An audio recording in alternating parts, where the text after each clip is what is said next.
what is the world asking of us? Try to figure out what forms of knowledge are being produced. One of the biggest difficulties we face today, philosophically, is discussing and coming to understand for themselves with their own rational power. It's wonderful to see you here tonight. I want to welcome you to this inaugural discussion event, dialogue event, where we have a panel of people talking about what are philosophers of education for in a destitute time. I'm excited about this. I think that the speakers are, and I hope that you are as well. I want to pay my respects to the elders, past, present, and emerging, of the Wurundjeri Woiwurrung people before we start, and also to acknowledge that we're talking about philosophy here from the last 200 or so years that we've been working, well, not all of us have been working for 200 or so years, but a relatively recent time when the people who came before us have been here and thinking and learning and teaching for 65,000 and more years. So this is really important for us to keep in perspective. We've been talking a lot about hope and about what that might mean. So we'll see what this brings us to. Just a little bit of housekeeping for tonight. We really want you to eat a lot and to keep feeling free to go up quietly to get some drinks and keep on helping yourself. The bar closes at 7:30, so we'll need to start clearing out of here before we need to be out at 8. So just so you can start timing yourself. And I am going to hand over to Morris to facilitate. Thank you, Sonia. And I should say, keep drinking. The talks get better if you drink more. I wanted to begin by saying thank you to Sonia and PESA for inviting me to develop this provocation and to formulate an abstract that might be the point of a conversation for a symposium. And also for the opportunity to invite some wonderful scholars to address the question and the provocation. Jing Su, to my immediate right, who's a PhD candidate in Monash University. Nataša Ciabatti, who's at Federation University, a career academic there. Jake Muir, who's a PhD candidate here at the University of Melbourne. And David Clements, who's at Victoria University, also an early career academic. So watch out for these fabulous scholars in years to come, but not just in years to come, but also now. I thought what I'd do is just elaborate somewhat more on the provocation, to say a little bit more, mainly around trying to define or explore the notion of destitution.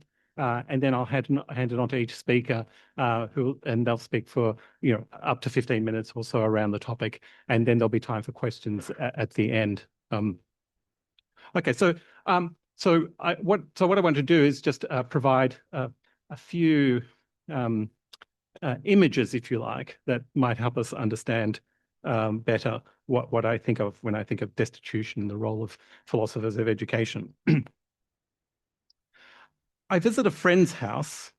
There on the wall, amongst a flock of framed paintings, prints, and photographs, I see the outlines of a flat, pale rectangle, barely distinguishable in colour and tone from the rest of the wall.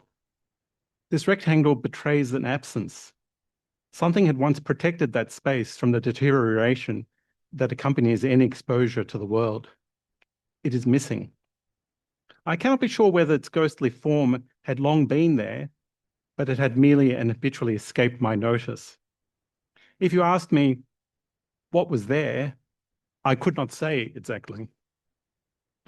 Yet your question compels me to conjure something to fill that emptiness, even though nothing is already doing that job splendidly. I have nothing from which to fashion this something other than a vague feeling for its number, weight, and measure. I am making something, or am I making something happen? Crafting a presence out of absence, the absence of knowing with certainty what, if anything, is missing. I get distracted, I lose interest, and this ephemeral something also vanishes. I make something else. Destitute, I get on with the busyness of life. A loved one dies. The impression they left in the world lacks much of the equipmental essence of that missing object's everyday concreteness. Their trace is more akin to the dark shadows cast by the victims of the Hiroshima or Nagasaki bombings.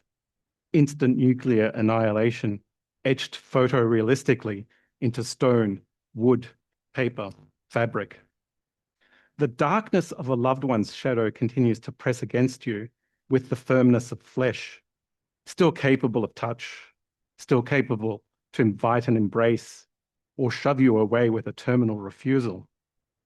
I dare not fill that emptiness with anything. Their absence becomes my second shadow, an invisible body I carry with me to the grave. Only grown-ups can be pallbearers, he scoffed. I get distracted, but I do not lose interest. I cannot quite get I cannot quite get on with the busyness of life. Their death, final, inevitable, now leads me elsewhere, to my own death. Destitute, I get on with living and dying well. There is a breach in the boundary between the world and nothingness. It is the darkest dark. Its darkness comes from absorbing anything that falls into it. Well, not quite. That makes it sound neutral, passive. The nothingness on the other side draws us in. At the end of history, nothingness is the only and last call to adventure. Technically speaking, that's why it's so seductive. Through this breach, everything in the world is escaping. When we are aware of time as time, we feel the pull of this dark, outbound current. Heidegger and Hölderlin thought the gods fled by way of this breach, and that they left breadcrumbs for poets to follow. What happens when all our poets are gluten-free? Nietzsche, the poet of destitution par excellence, instead reported faithfully what he saw as he plunged into that inky void. The abyss did more than stare back. Everything we discover or invent, whichever you prefer, cannot stem the outflow. Why not? Because it is all in the world. Education is in the world. It seeks to save the world, seeks to change the world, seeks to heal the world. For Hannah Arendt, education is how the world is passed on from one generation to the next. It rearranges the furniture of the world into past, present, and future. What's mine is yours, what's yours is mine. Nothing shows up in a zero-sum game. Even critiques of education, or accusations really, are necessarily in this world. The world is doubly destitute. Destitute by virtue of being worldly, destitute by virtue of moving inexorably towards the unworldliness of nothingness. Destitute, I'm reduced to choosing between the world and nothing. What opposes this nothingness? Something in the world? If nothing is that which takes from everything, then its antithesis is that which is all giving, unconditionally giving, capable of the highest and most complete form of sacrifice. One of its names is agape, love. Not a worldly love, like eros, desire love, or philia, friendship love, or storge, familial love. Philosophy then, as philosophia, friendly love of wisdom, is too worldly. It's too much of a thing. And honestly, let's admit how prideful we are in boasting about how worldly philosophy is or has become. Agape is not a possessible, worldly love, nor one we can abandon to nothingness. It is in the world only insofar as we can approach it by imitating those who are answering its call. Isn't that what we call education? With agape as our guide, we might ask, are philosophers of education worth imitating? If by this we mean as exemplary lovers of wisdom, of education, of justice, truth, of equality, of rationality, of ethics, of scholarship, of power, and so forth, in the register of worldly philia or eros or storge, then the answer is no. Destitute, I got on with the busyness of life. Destitute, I got on with living and dying well. Destitute, I was reduced to choosing between the world and nothing. Destitute, I am prepared to love completely. I would like to invite Jing Su to be our first presenter for the panel. Thank you.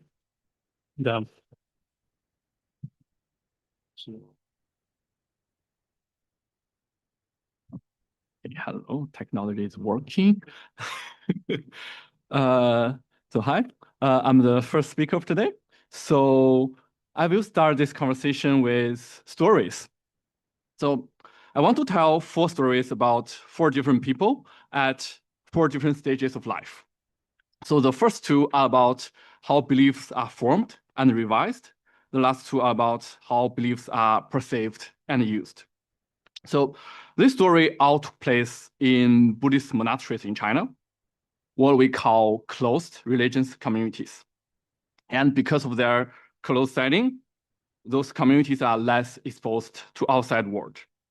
So in other words, those communities are a bit extreme. Everyone is Buddhist, no talks about AI and data and algorithm or doom scrolling. Yet, because this simplicity, stories happened in the temples may reveal certain questions more clearly. So the first story illustrates how extreme the setting is. So a friend of mine, his life began with being abandoned at the doorstep of a monastery as a baby. So due to the isolation of the monastery, he was mostly unaware of the outside world during his early childhood. So when he first had the concept of school as a 4-year-old, because he often heard adult volunteers in the temple talking about pick up kids at school, he just assumed it was a place where each children would be assigned with a parent.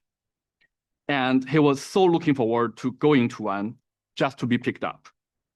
And of course, at the end, he was seriously disappointed. So this is not yet a story about religious belief, but it's about how beliefs are formed through observation and dream and hope and expectation. It is natural for children to make sense of the world using the limited information available to them. However, when their access to the information is limited from the outside, the beliefs and assumptions they form may become harmful, if not painful. And the second story is about a participant of my PhD study. This participant, he grew up in a Buddhist family. So he grew up believing in Buddhism and all its stories and tales of God and miracles. He became a monk at a very young age because of poverty and because the temple could feed him. So he studied at temple instead of mainstream schools. Besides religious doctrines and scriptures, the temple also taught him some secular subjects. So when he was 12, he had English class that he learned. Although he could not understand what English is, he learned that there was more than one language that was alive in this world. And he had history class, where he learned that the religion he believed in actually had a beginning. And then it made him wonder whether there would be an end. He also learned that countries had different ages and that although the land his feet stood on was older than the language he spoke, the country he was born into was actually younger than his grandmother. And he had geography class, where he learned that the cloud was just different shapes of water. Once he knew this, the sky lost some magic in his eyes.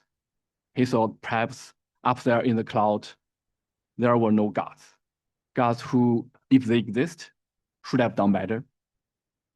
So this is a story about how children update their belief when new information is being presented. In this case, what we might call modern scientific knowledge made the world seem less enchanted and pushed some of the gods further away. I'm sure everyone's bummed out by now. Let's move into some more lighter story. So the third one is a participant who my supervisor and I call a bad monk.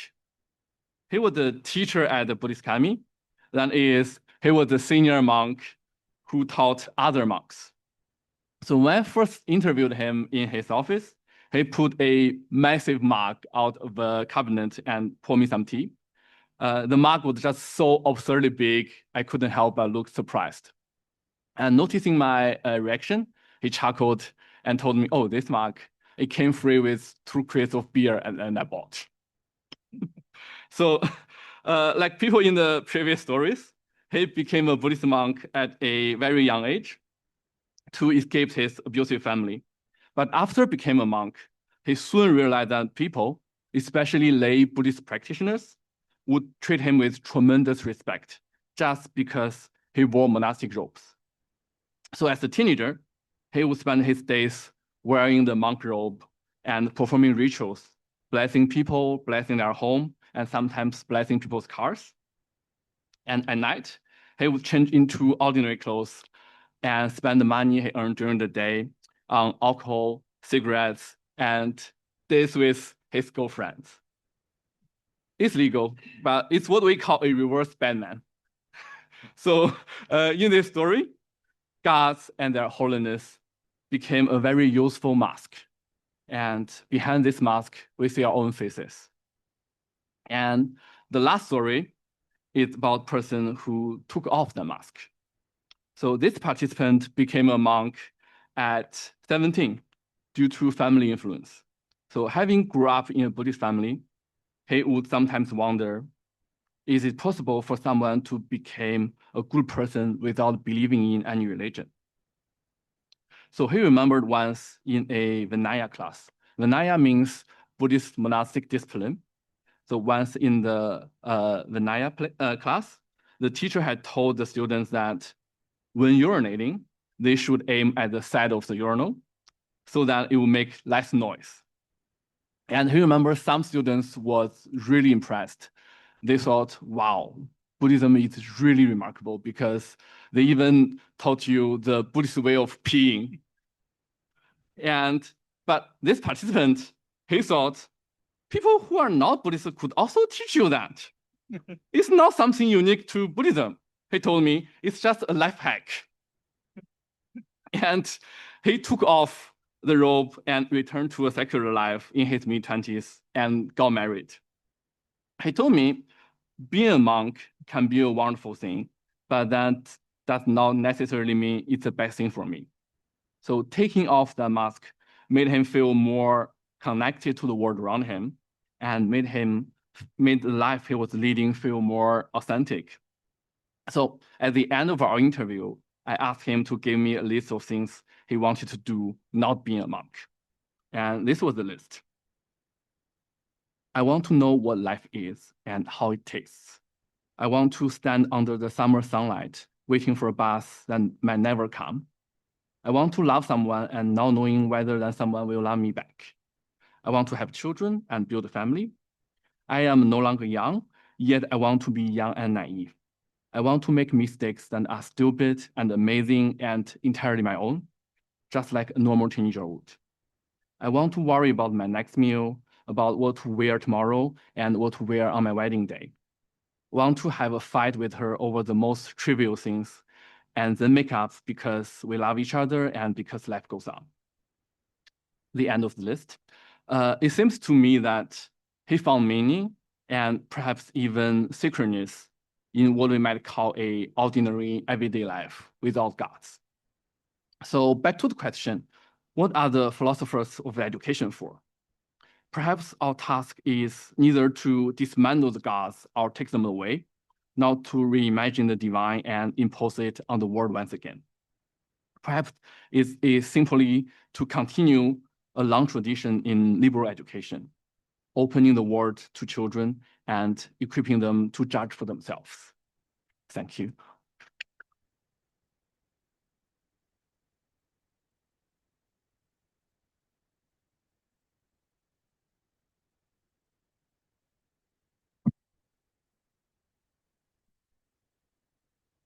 Thank you.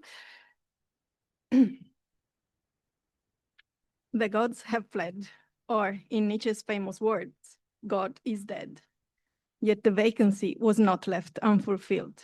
Rather, it was another who assumed its place, the human.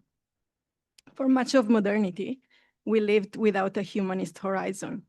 The human became the measure of all things.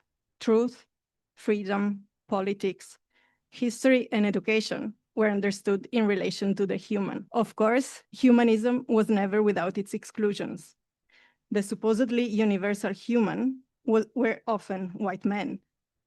Nevertheless, humanism placed the human being at the center of meaning and affirmed, at least in principle, the intrinsic value and sacredness of human life.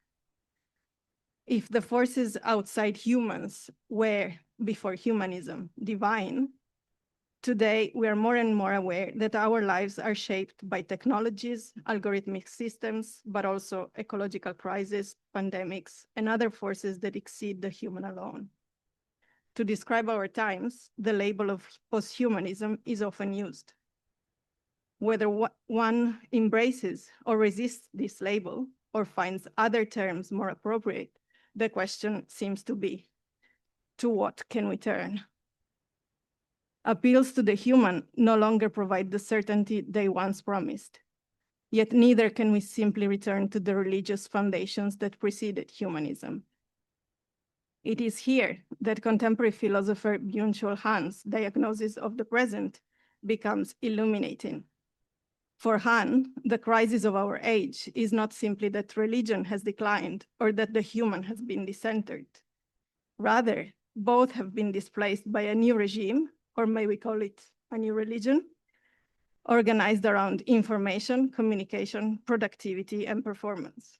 The question is no longer merely what comes after humanism, but what kind of world emerges when data and information replace both religious narratives and human-centered meaning as the dominant organizing principles of life. As educators, we are already familiar with this transformation. Many of us witnessed this shift firsthand when schools asked us to translate children into data walls. Learning became measurable outcomes and educational success became something visible, mostly through numbers. Furthermore, we now seem to believe that learning can be reduced to the manipulation of brains, memory systems, and behavioral responses in entirely predictable ways, in a way that make us treat human beings as functioning machines, which, by the way, will make replacing teachers by chatbots a very easy task. Data promises certainty, prediction, and control, and these promises seem to be very attractive to educational, or perhaps rather managerial, if not dictatorial systems, where once we appeal to God and later to humanity, we now increasingly appeal to data, algorithms, optimization, prediction, and systems that are intelligent without having to be coupled with a body, a mind, or a consciousness. Reading the plays of Shakespeare or Sophocles, even centuries and thousands of years after their deaths, still felt possible, if not necessary. Despite historical differences, something recognizably human persisted across time and allowed their question to be our question. Whether this will remain the case in 2050, if not 2030, is far less certain. Again, Han, when talking about social media and selfies, declares that this is the end of the human being as someone with a fate and history. As Han puts it, we are at the mercy of the algorithmic black box. Human beings are reduced to data sets that can be controlled and exploited. Therefore, data, rather than human judgment, becomes the measure of reality. But again, Han warns us that big data does not explain anything. Big data merely discloses correlations between things. Correlations are the most primitive forms of knowledge. They do not allow us to understand anything. Big data cannot explain why things are related the way they are. It does not establish causal or conceptual connections. As philosophers of education, then, we must confront our assumptions about what a human being is and whether these assumptions remain adequate to our historical moment. Today, human beings are invited, if not compelled, to become beings who can be predicted, programmed, optimized, and controlled. This is not science fiction. It is already occurring through technologies such as our smartphones, digital networks, algorithmic systems. These technologies anticipate our preferences, shape our behavior, direct our attention. As these systems become more deeply integrated into everyday life, and perhaps eventually into our bodies themselves, humans may, will, already are, progressively surrendering aspects of themselves to them. So what is left to do? A possible answer might lie in vita inactiva, the inactive life. To explain this idea, I will turn briefly to Hannah Arendt, whose main concern was, what does it mean to act in the world with others? In The Human Condition, Arendt developed her account of the vita activa. According to Arendt, there are three distinct modes of human engagement: labor, work, and action. Labor refers to the activities necessary to sustain life itself, such as eating, cleaning, caring, producing food. Labor is repetitive and cyclical. It never ends because life itself must go on. The second is work. Work creates the durable world humans inhabit. Buildings, institutions, books, technologies, artworks, and laws all belong here. Work produces a world that can outlast us. The third mode is action. Action is, for Arendt, the highest and more distinctively human activity. Action occurs when human beings speak and act together in public. Importantly, action depends upon sharing a world with others. It needs a community. But the reason why Homo sapiens has become the dominant species on the Earth lies precisely in this ability to collaborate with others, in particular with large number of other people who are strangers. This has led to incredible achievements, but also to all the problems and crises that we're facing in our destitute times. Perhaps what is needed then is the opposite of action. Hahn indeed appears to move in the opposite direction from Arendt, even though Arendt herself spoke about both the greatness and the dangerousness of action. As Hahn observes, today, all that is left is work and free time, production and consumption. And free time, by the way, is only useful to the logic of work. While Arendt champions the vita activa, Hahn calls for the recovery of vita contemplativa. Yet Hahn's position should not be misunderstood as passivity or as a withdrawal from the world. Neither it is political indifference. On the contrary, Hahn recognizes that we live in times characterized by permanent activity. We are always connected, always productive, always available, always communicating, always generating and consuming information. Under these conditions, activity itself ceases to be liberating. Activity becomes compulsion. And if activity becomes compulsion, then contemplation or inactivity becomes resistance. Hahn describes inactivity as an intensity, a radiance. It is what constitutes the human. Nietzsche already saw something of this when he observed that inventive people live altogether differently from active ones. They need time so that purposeless, unregulated activity occurs. Experiments can take place and new paths can be taken. Thinking, reflecting, resist the universal availability that makes everything accessible, calculable, controllable, steerable, manageable, and consumable.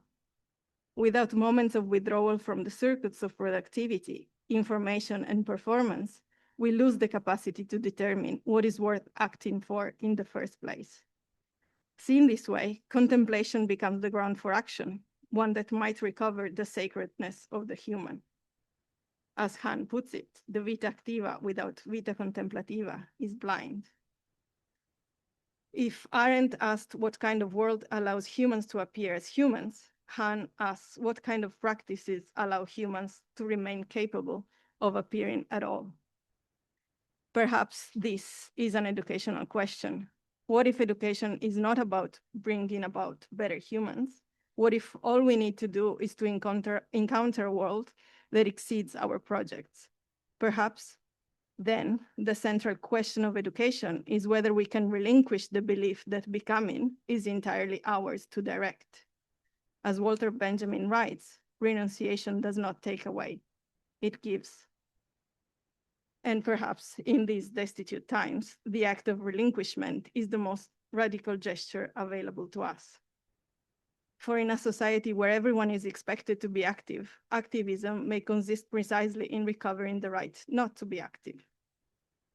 To come back to the gods who have fled, what we are forgetting is perhaps to wonder, to dream, to contemplate. After all, the word contemplation originates from the word temple, a space set apart. As Han notes through Bachelard, this Karo space houses the ideas. They are spaceless and timelessness. It is possible to perceive them when looking with the theoretical space. Thank you.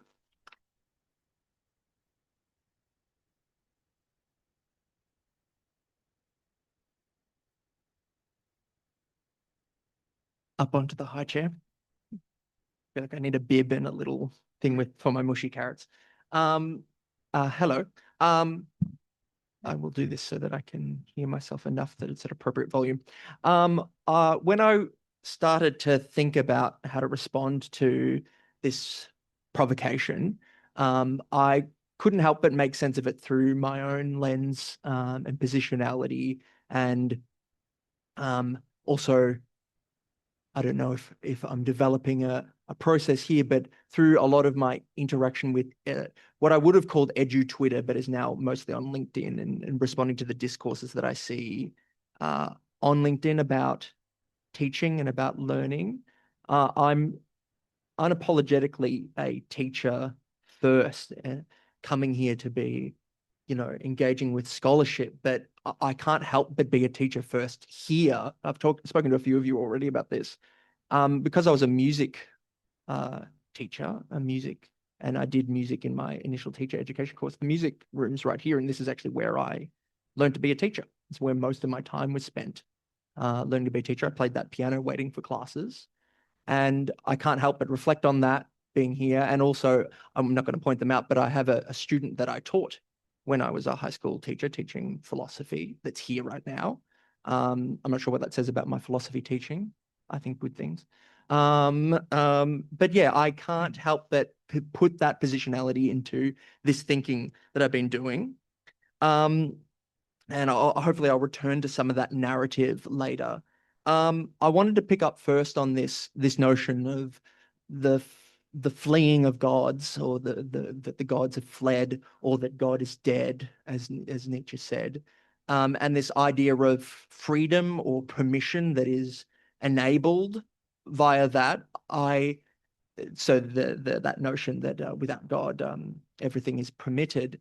I'm not the first one to push back against that sort of commonsensical idea of this, and I've heard different scholars at different points point out this idea that, in fact, with God, everything is permitted because of the rationale and justification that religious doctrine can enable any moral act if you justify it against some sort of greater purpose or greater being. I think when we reflect upon some of the atrocities of the 20th century, and call to greater ideologies about country and culture and people and gods, we can see that actually it's with the gods that things are enabled and permitted. And I didn't want to spend too much time focusing on that, but instead pick up this notion of what we are left when the gods have fled. And in fact, we might be in a position where we are constrained, where now nothing is permitted without the gods, or without an ideology.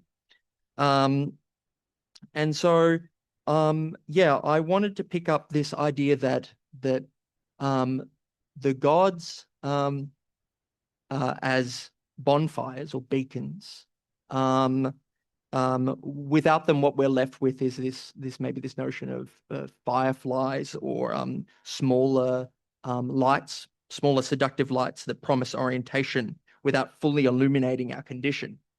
So the problem is not simply that the gods have fled, but our destitution may lie in our inability to name what has replaced them, and therefore our inability to respond. And so I already mentioned this idea of ideology, and that being a framework for me understanding this notion of gods, or the master, as some philosophers might put it.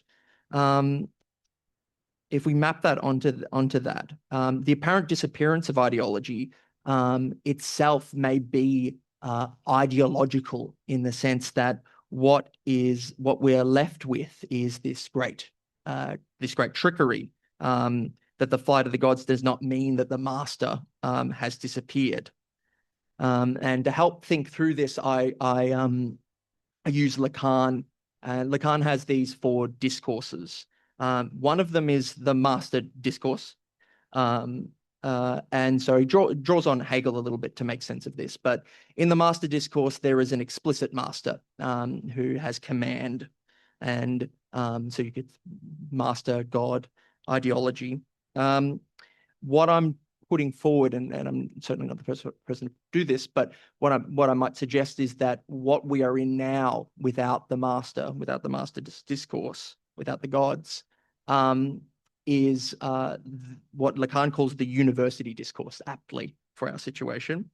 In the topology of the university discourse for Lacan, in the position of agent, of power, Lacan puts the symbol that he refers to as knowledge. So knowledge sits at this position of power. And that knowledge then produces the split subject, the divided subject, us. What happens in that framework, though, is that the position of master doesn't disappear. Instead, it's the knowledge is propped up secretly, or in a hidden way, knowledge is propped up by the master.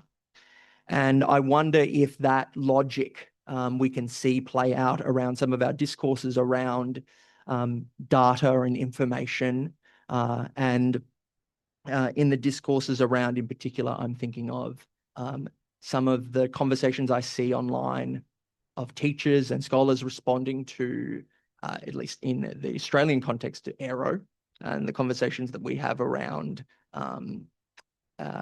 teacher expertise and teacher knowledge, and who is able to make claims around what should be done in the classroom.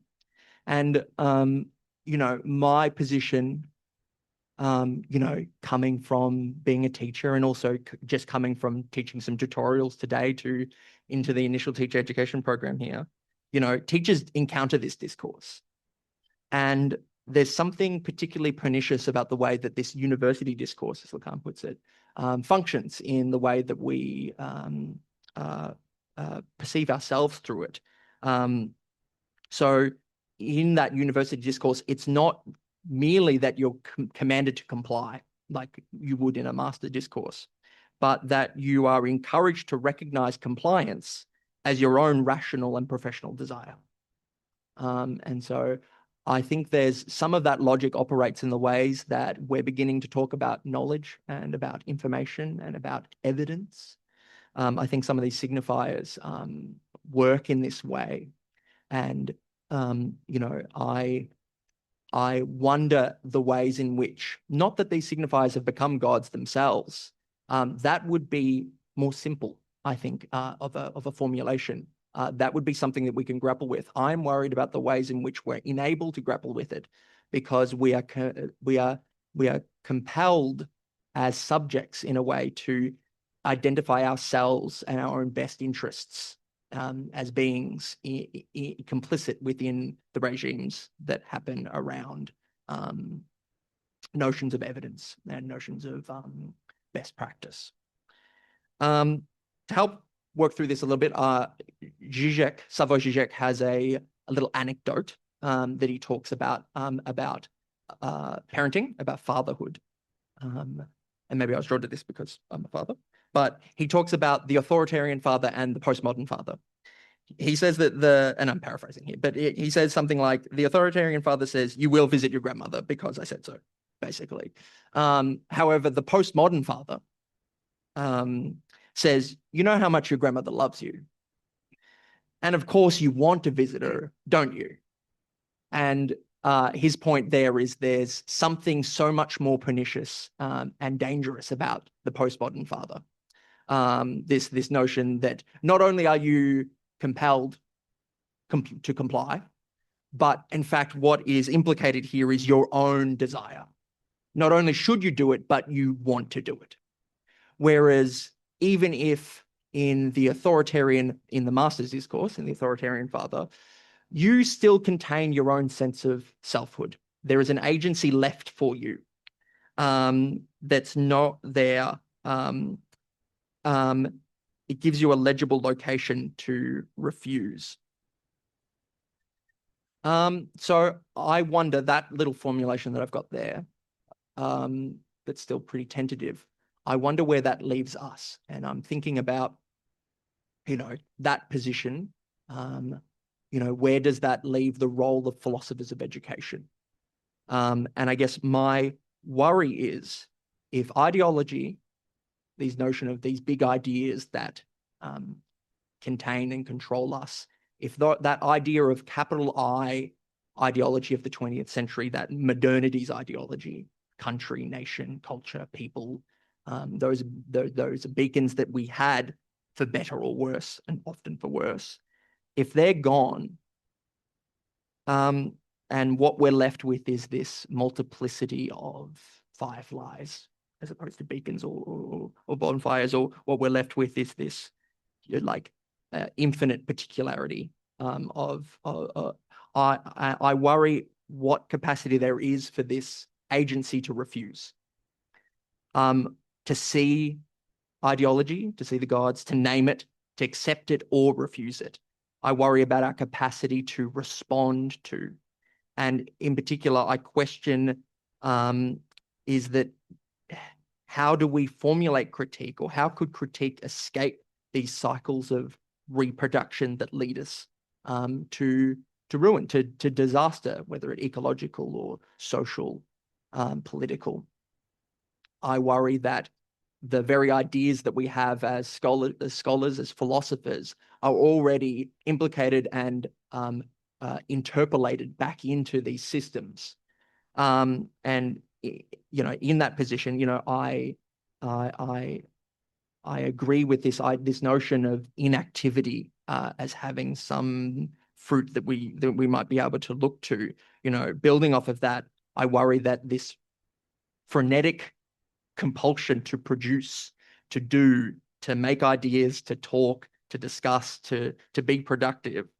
I worry that the academy is, its stability is built off of this logic of, and it's a logic of capitalism that it's only stable as so much that it continues to expand and to produce and to continue to expand, to write the next paper. And we do things, and I worry that we do things in order for nothing to change.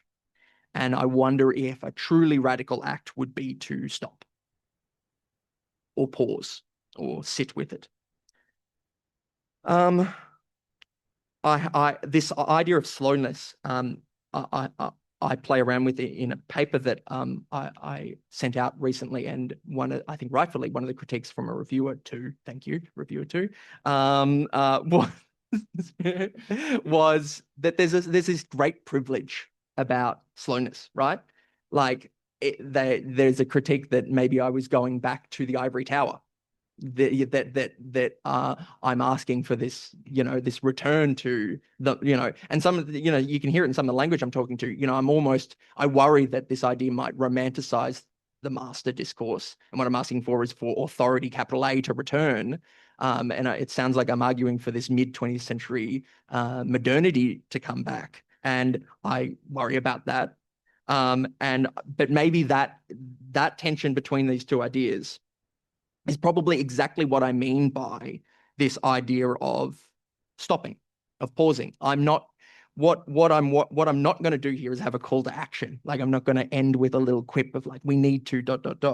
I actually want us to sit with that discomfort between, are we part of the problem or are we the solution? And I don't want us to default to one of those ideologies that, and somehow romanticize our own position as philosophers of education. And I want us to sit with that contradiction and that unsettlement without rushing towards closure. My fear is that every call to action is already captured by ideology. You know, when we met before, I mentioned this idea that, you know, this is a few years old, but, you know, as soon as, you know, during this idea that, and this is a critique again of capitalism, is that the idea that Starbucks during Pride Month have the rainbow cups. And, you know, my joke was that, you know, we could do something radical here in this space, but as you exit, there'd already be merch to sell, you know, of some call to action to fight and to change, to be radical. And so my worry is that anything that is a call to action here, anything truly radical, might already be captured by these systems that reproduce the state that we're already in, to be filtered through common sense and interpolated until it can do nothing but reproduce the situation that's come before. So yeah, I want to advocate for this, sitting with this tension, this split, this discomfort, and this unsettlement.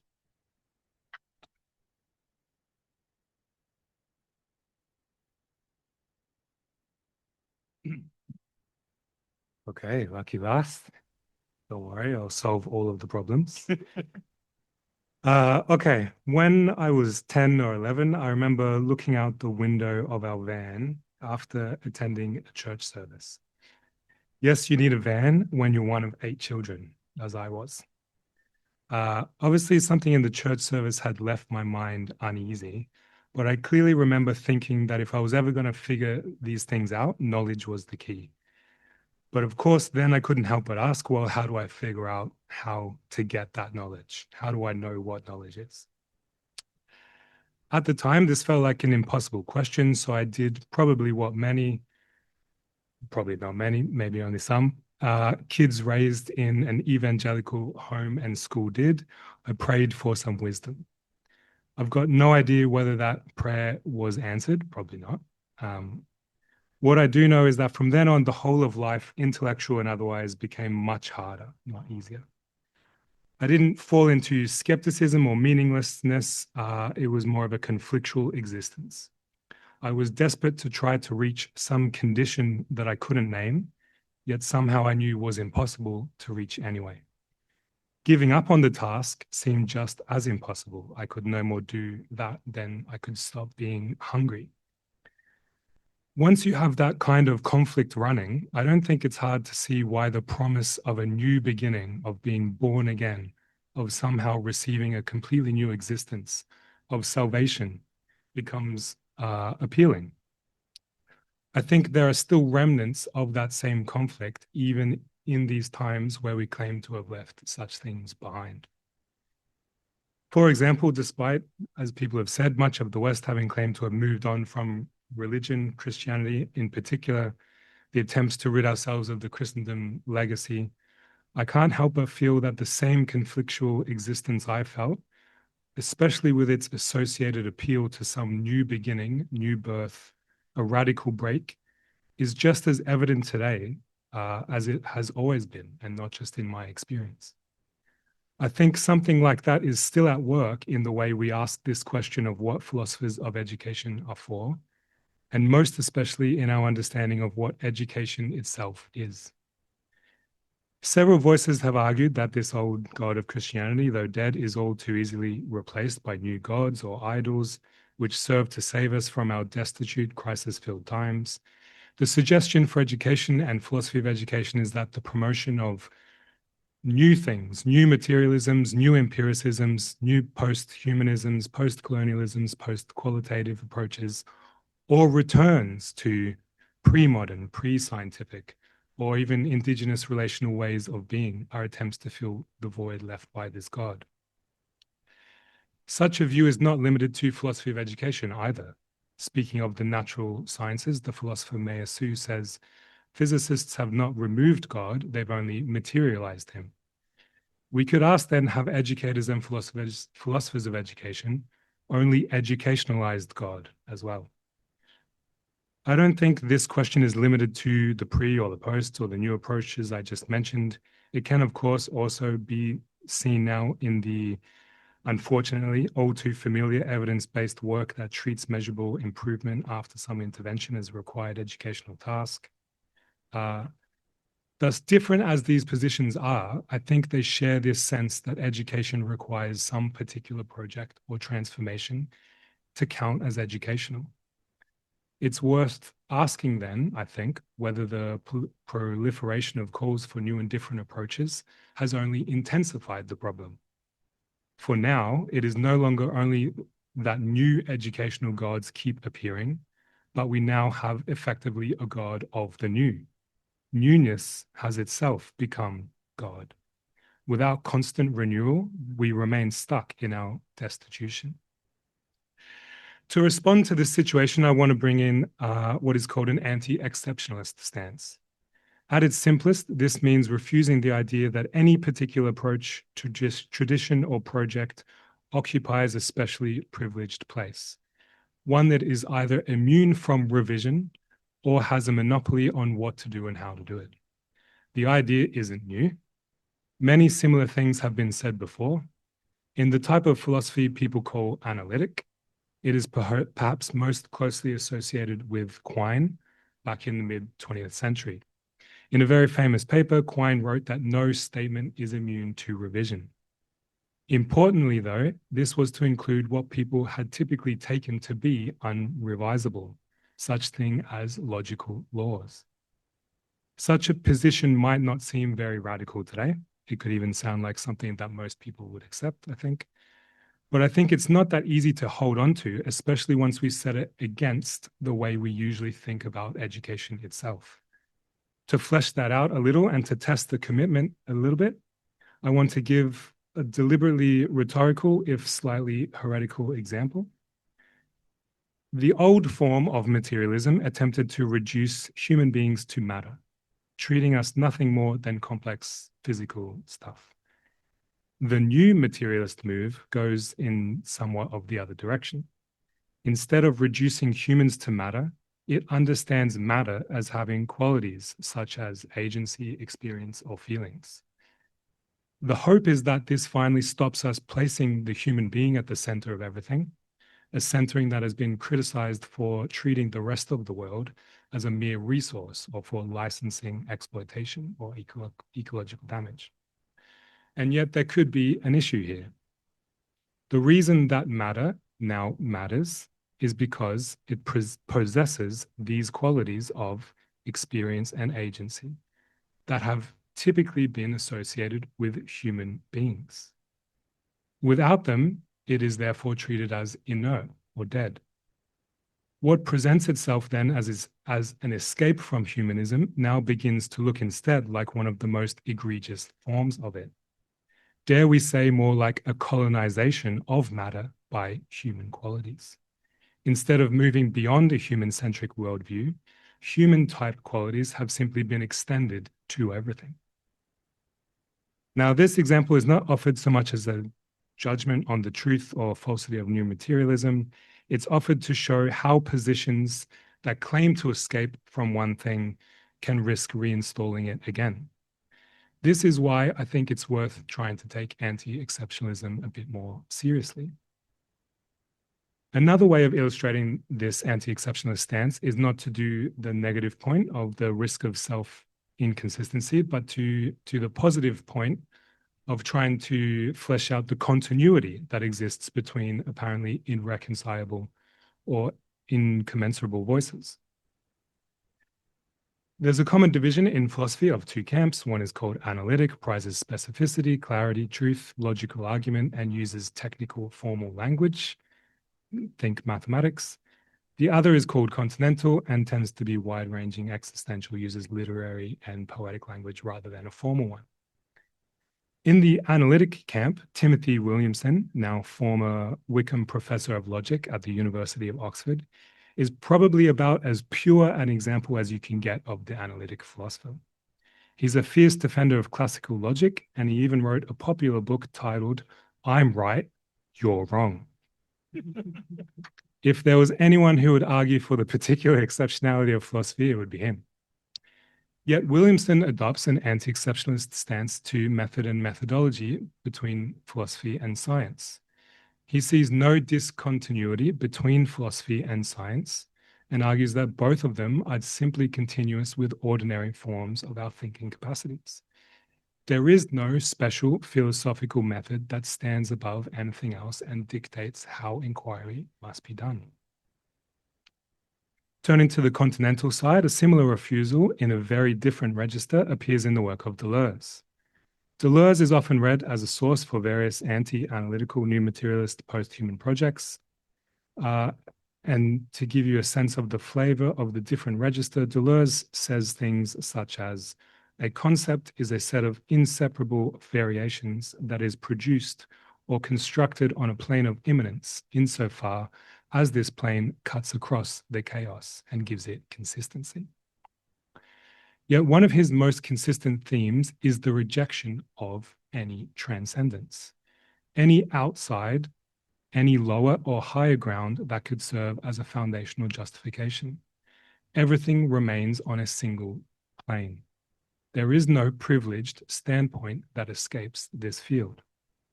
Despite then the different languages and styles, both point in a related direction. No domain, such as philosophy, mathematics, or the natural sciences or humanities, no method or tradition gets to occupy an exceptional position that is immune from revision or that has some specially privileged means of determining what to do or how to do it. So far, I've been talking about positions and traditions within philosophy, but I think the more difficult and more interesting case is education itself. Even if we accept that no philosophical approach should occupy a specially privileged or immune place, it remains hard to think about education without assuming that there is such a one. Education carries the sense that not just some change is required, but that among the many changes that could occur, some are specially privileged or necessary.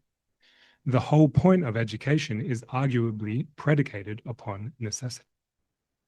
This assumption is so deeply built into the way we talk about education, it can be difficult to notice. I think it fits quite well with what historians of education have described as a long process of educationalization, in which more and more social and personal difficulties come to be treated as problems that education can and must address. I think this demand has also moved further inward. As we've heard from Han, we increasingly live under the pressure of continuous achievement and self-optimization. The requirement to keep improving is no longer only an external demand, but it is internalized, and we now do it to ourselves. Life starts to feel empty unless we are striving toward something further. Once this background is in view, the anti-exceptionalist stance becomes a bit harder to adopt. Turned toward education, it means that there is no specially privileged course of educational action. No break, no rupture, no fundamental transformation, no new way of being, no salvation. There is no turn or return that must be taken. This could easily be misunderstood. It could sound like the claim that nothing matters, or that all educational directions are of equal value, or that we should simply stop trying. That is not the point. Distinctions between educated and more educated remain fully available. Some directions can be better than others. What is refused is only the further demand that these distinctions must be justified by reference to a necessary project that education is supposed to complete. Instead, there are many things that can be done educationally. None of them need to be done. If we follow this line of thinking, then I think we also have an answer to our question of what educational philosophers are for. There is no special task that, if only remembered or enacted, would make some radical educational difference to our situation or bring back the gods. They are not required to prepare the next transformation or the next new beginning. If I think back to my 10-year-old self looking out the window of the family van, I wanted knowledge because I thought it was key. 30-something years later, I would not say that knowledge does not matter. I would only say that the question itself may already be the problem. In the end, what are philosophers of education for? The same as what anything else is for. Nothing special.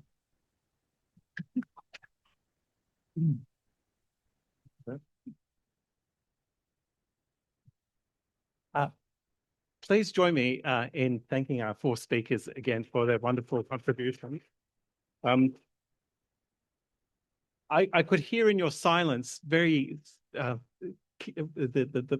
thinking happening, and so I do want to spend. We've got a bit of time left before I hand back to Sonia to close the event and say offer thanks.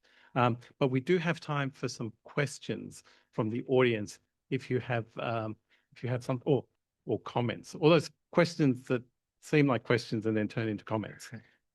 Okay, I'll take. There's a question from there first, and then over here, and maybe we'll sacrifice one of the microphones.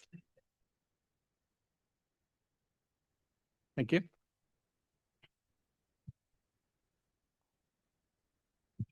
Thank you so much. Those very thought-provoking talks. So I guess I have maybe less of a question and more of a comment that I would love some pushback on from Jake and Nataša. Specifically, I guess a bit of pushback in my thinking, like when you were talking about the call towards, I guess, inactivity almost as like a rejection of what capitalism asks us to do, which is this sort of work, productivity. I guess, I mean, I haven't thought about the human condition in a long time, but thinking about it again now, my takeaway from Arendt's Vita Activa is very different from that. And I guess what my instinct is that as philosophers of education, it's almost the opposite. It's not that we should be inactive. It is that what Arendt emphasizes in the human condition is that there are three components of the Vita Activa, and that in conflating them, that's our like crucial mistake. We forget the action. We do lots of work, we do lots of labor, we forget the action, which is the creating of meaning through public and political spaces. And so I guess for me, as philosophers of education, I think we're doing too much of the work, and people in the world are doing too much of the labor and the work, the homo faber side of things.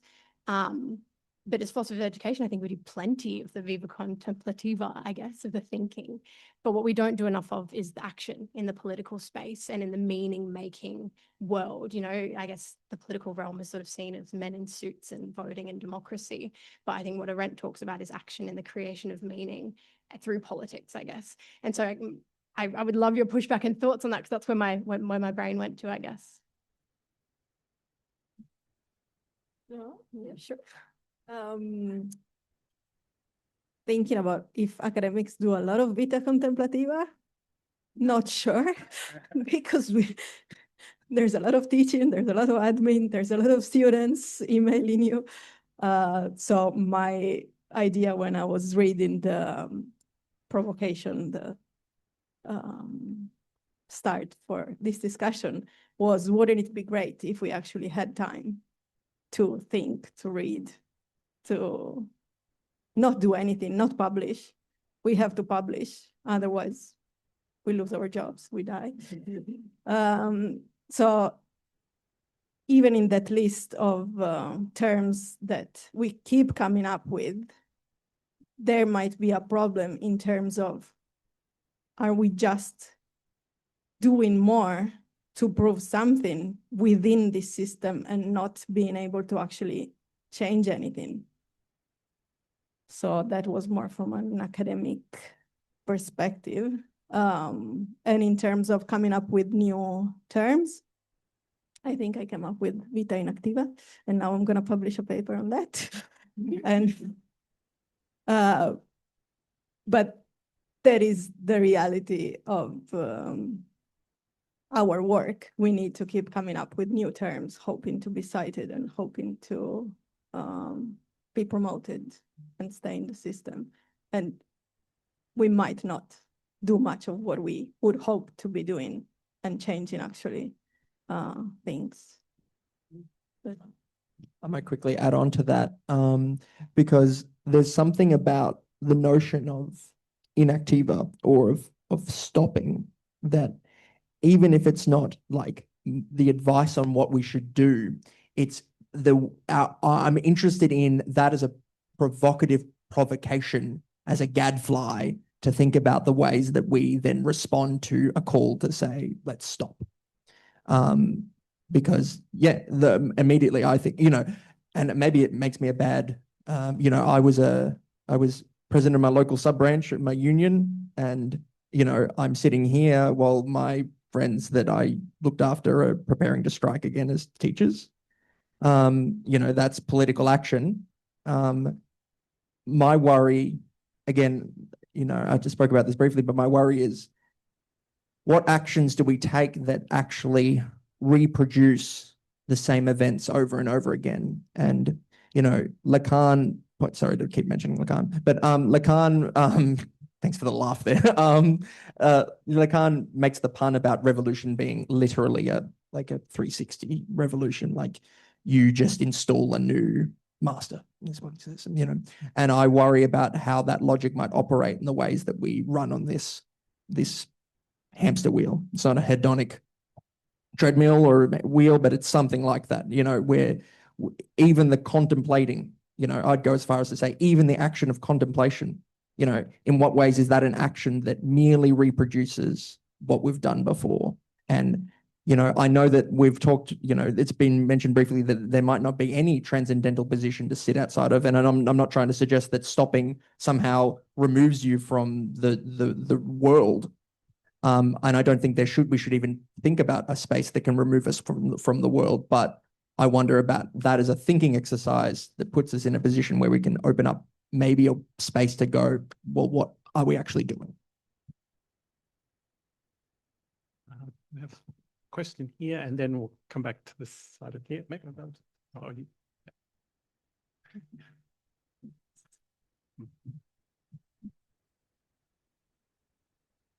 Thank you. I love each of your speech, but particularly interested in Jing. Yeah.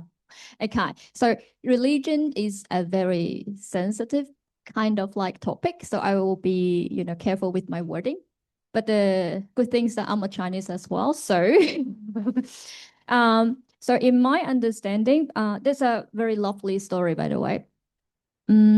Because the topic is about the destitute, the death of the god, while in Buddhism, no matter it's in the Chinese version or in the original version, I believe that there's no such thing as a god, while I assume the research was conducted in South China. I can say that because in my lived experience, the religion is practiced in a very pragmatic way. Like you said, blessing the car, blessing this and that, and then the monks would drink and have girlfriends. So I was wondering, because we have another religion, Tao, while we do have the saying similar to the death of the god, we say the death of Tao, 大道至死, something like that. So that death of God here for Nietzsche, in my understanding, is communicating with the science influence, modern science influence on the idea of being, our existence. So this is, I'm not sure if your study touches on a point on that. When we, in your story, in your research, how these people or their religion or their education deal with this idea of being? Does this idea come up, or that's the question? I have a question to your question. So, you mean the existence of being? Does you mean the existence itself, or existence? See, this is what I'm saying, because can I add on something? Liz here has written on the philosophy belongs to the West or the East thing. This is something that I feel, the English or the so-called Western philosophy find it very difficult to communicate in the complex situation happening. So I would say that is similar to what we called, why we exist, why we don't believe in God, in our life, no matter in the why of, religious God or Catholic God, okay, Bible, or simply the idea of being, that the idea of existence, that kind of thing. Does it come up in your study? It is a question, I'm not sure. So to answer your question, I'm also not sure. So we all say people often come, when you ask Buddhist, is Buddhist a religion? Sometimes they will answer with a question like, it's not religion, it's atheist. But so in my study, I define religion as people's interaction with God's ghost spirit or evil ghost. So my research doesn't not really focus on whether God exists or not. It focuses on people's relationship with God. It's how people interacting with this idea of holiness, of divinity. I hope that makes some sense to your question. Totally makes sense. Yeah. Can I add one more question? Sorry. No, I'm conscious that we want to get maybe a couple more questions in before we wrap up. There was a question back there, and then Sarah. So that just next. Yep. Thank you so much. This has been next. Sorry. I have your handing it over. Excellent. General. Thank you so much. Thank you so much for this discussion. It's been super insightful. I'd love to circle back to algorithms and generative AI as, so prevalent in our society today, where we have essentially convenienced a necessity for productivity, our LinkedIn speech, our apps, our, so easily accessible Microsoft Teams. I would like to ask whether or not we have closed the space for action and development, like you've said, with a replacement of a godlike figure that is always affirmative, that will always say yes to us, like our Claude, our Gemini, our ChatGPT. When education is so fundamentally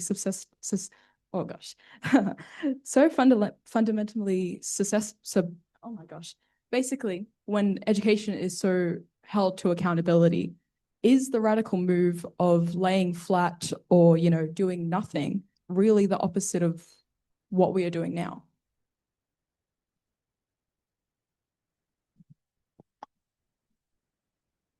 Yes, so I think so, because the idea is we are no longer the human, or we won't be anymore the human we used to be because of all of this you just mentioned. So if we continue to use all of this without stopping, without thinking, I think that's it. That's what we'll become. And I don't think there's going to be an opportunity to go back. So stopping or relinquishing might be relinquishing the app, might be relinquishing all these systems that, or, upgrading, what's going to be next, upgrading your brain, maybe giving up is the answer to retain our humanity. Great question. You must have had a great philosophy teacher in high school. But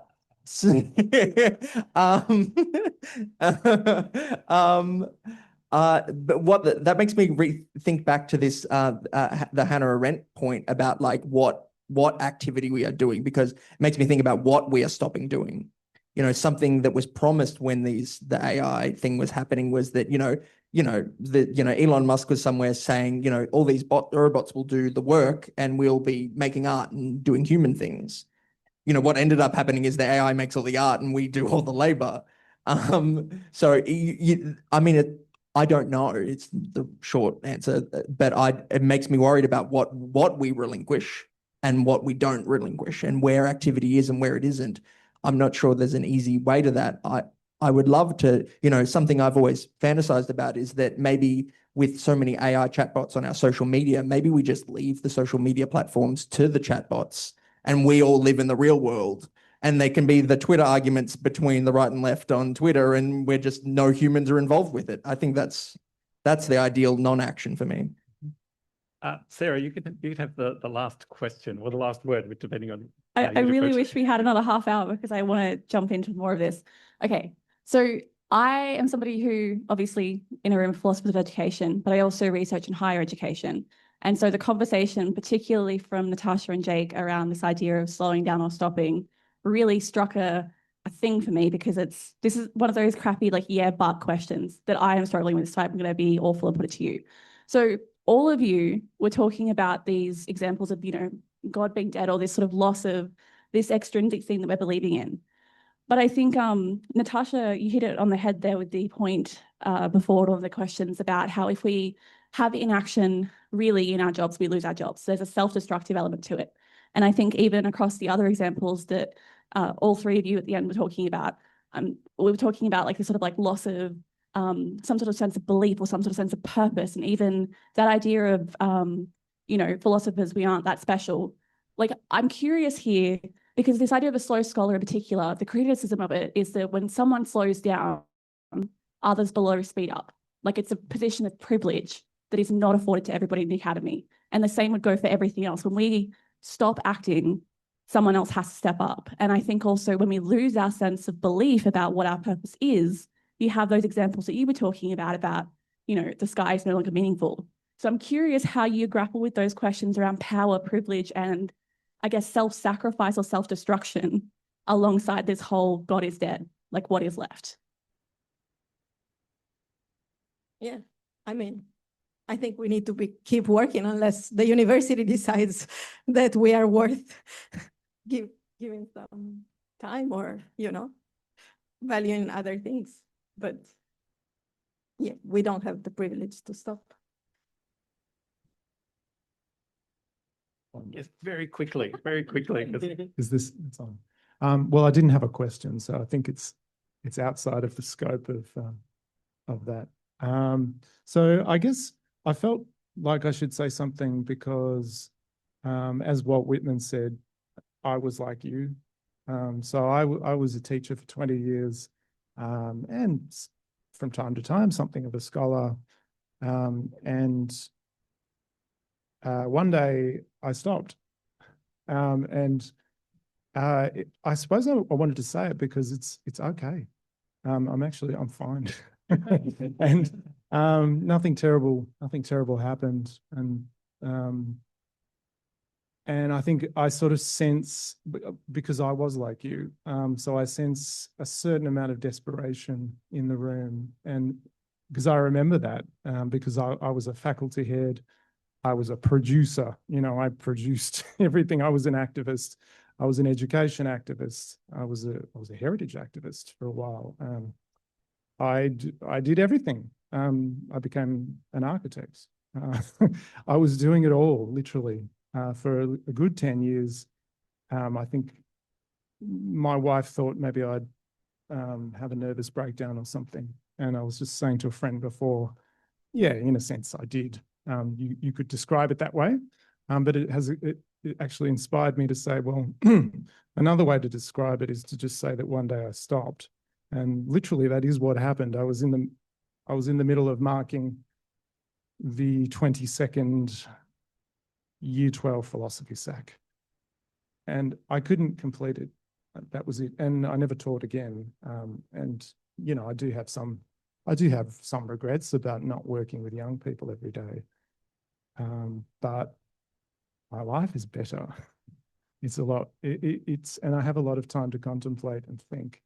Most days, I'm not saying this to make people jealous or anything like that. My life is still very complicated. My life's complicated and it's hard, and nothing got easier. But most days, I do now.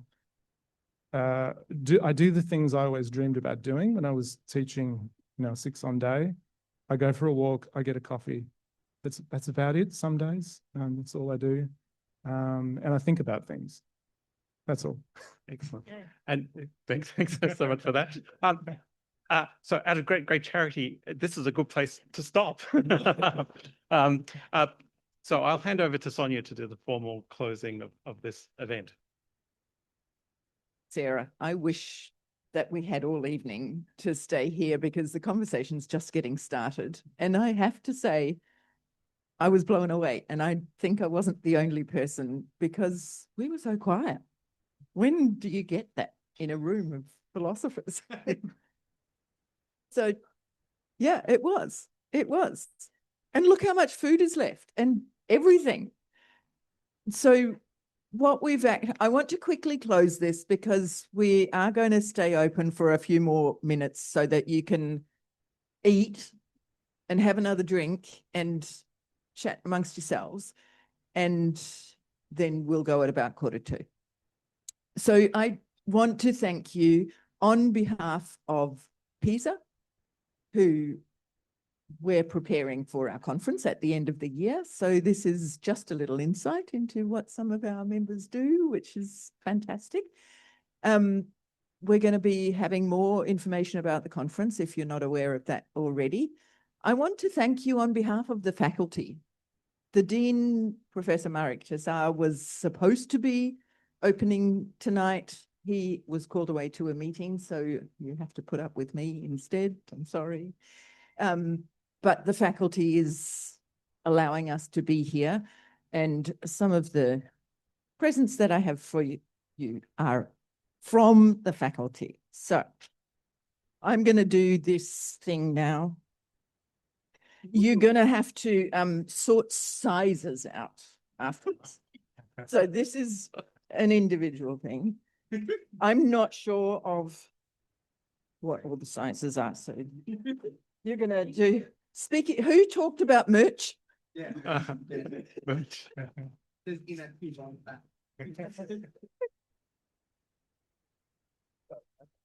There is a different size.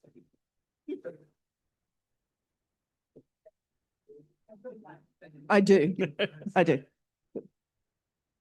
So thank you everybody for being here. So please mix and mingle, eat and drink, and we'll see you in December. Yeah, thank you. What is the world asking?